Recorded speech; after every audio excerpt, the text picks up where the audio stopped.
আসসালামু আলাইকুম। আশা করি আল্লাহর মধ্যে সবাই ভালো আছেন। লাঠি মাছ বাঁচতেছি, ভর্তা করব। আরও কিছুটা ভেজে রাখছি, এই তো এটি রেখে দেবো ফ্রিজে। আর ভর্তা করার জন্য ধনেপাতা, কাঁচামরিচ ভেজে রাখছি, ধনেপাতা, পেঁয়াজ কুচি, আদা কুচি, রসুন কুচি একসাথে ভেজে রাখছি, ভর্তা করব।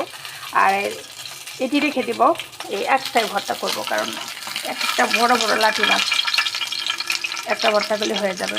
এভাবে ভেজে রাখা একটা কারণ টাটকা মাছ দেখে দেখা যায় বাজার থেকে আনি, কিন্তু কেটে রেখে দিলে পরে এক সপ্তাহ পর রেডি হলে ফ্রিজের থেকে ভেঙে করে মাছটা ভর্তা করতে গেলে এর আগের স্বাদটা থাকে না তাজা মাছের। যার জন্য আমি এভাবে টাকি মাছগুলো যখনই আনি তখন এভাবে ভেজে রেখে দিই। ভেজে রাখলে কি সে টাটকা মাছের স্বাদটা পাওয়া যায়।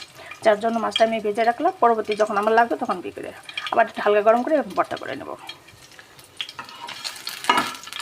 কারণ সব মাছের স্বাদ কিন্তু ফ্রিজে থাকে না সমানভাবে, সব মাছ ভালো থাকেও না।